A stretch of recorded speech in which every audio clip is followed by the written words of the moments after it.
Bonjour à tous et bienvenue dans cette vidéo sur la couleur des objets, dans laquelle je vais parler de la synthèse additive des couleurs. Le détecteur de lumière que nous possédons, l'œil, possède sur la rétine des cellules qui sont des cônes et des bâtonnets. Les cônes sont responsables de la vision en couleur, les bâtonnets de la vision en noir et blanc. Et il existe trois types de cônes permettant donc de voir principalement dans le rouge, dans le vert et dans le bleu. J'ai déjà parlé des différentes sensibilités.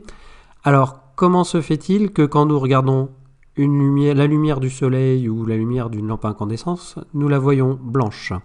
En fait, c'est dû à un phénomène que l'on nomme synthèse additive des couleurs. C'est ce que je vais présenter dans cette vidéo. La synthèse additive des couleurs, consiste à mélanger les lumières de plusieurs sources lumineuses colorées dans le but d'obtenir une autre lumière colorée. Donc, pour simplifier, nous pouvons dire ici que la synthèse additive correspond en fait à la superposition de lumière. Pour illustrer cette notion de synthèse additive, je vais utiliser une LED rouge, vert, bleu. Donc, c'est une LED qui contient à l'intérieur trois sources rouge, verte et bleue. Et donc je vais utiliser un système optique pour grossir l'image de cette LED pour voir quand le rouge, le vert ou le bleu sont allumés. Et sinon, en regardant à une distance suffisamment éloignée la LED, en fait, j'obtiens la superposition des différentes couleurs, c'est-à-dire la synthèse additive des couleurs. Je commence en observant tout d'abord uniquement la source rouge allumée, uniquement la source bleue allumée et uniquement la source verte allumée. Ensuite, j'allume la source rouge et la source verte. J'obtiens du jaune. J'allume ensuite la source rouge et la source bleue. Cette fois, j'obtiens du magenta. Et enfin, la source verte et la source bleue. Et cette fois, j'obtiens du cyan.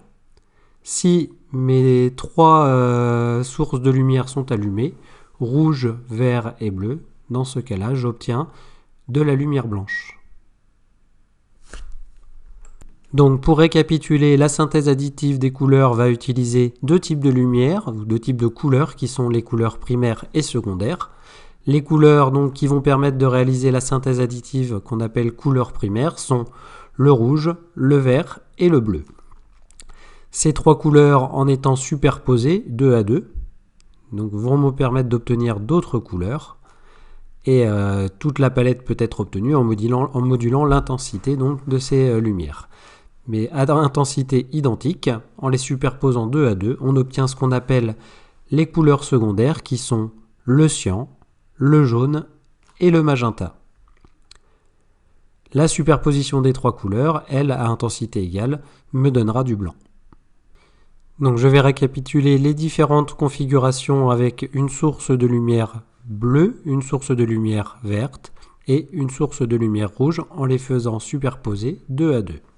Je commence avec la superposition du rouge ici et du bleu qui me donne du magenta. Ensuite, la superposition du rouge et du vert qui me donne du jaune. La superposition du bleu et du vert qui me donne du cyan. Et enfin, la superposition des trois couleurs ici au centre qui me donne du blanc. Quelles sont les applications de la synthèse additive ? Premièrement, la synthèse additive des couleurs permet d'expliquer comment notre œil arrive à observer différentes nuances de couleurs, en observant l'extérieur. Sinon, la synthèse additive est à la base du fonctionnement des écrans. Qui vont permettre d'afficher toute une palette de couleurs.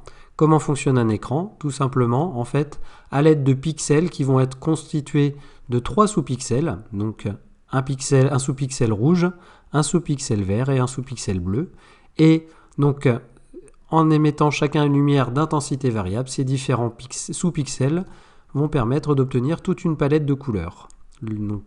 Pour pouvoir observer correctement le phénomène, l'observateur devra être toujours loin d'un pixel ou d'un ensemble de pixels.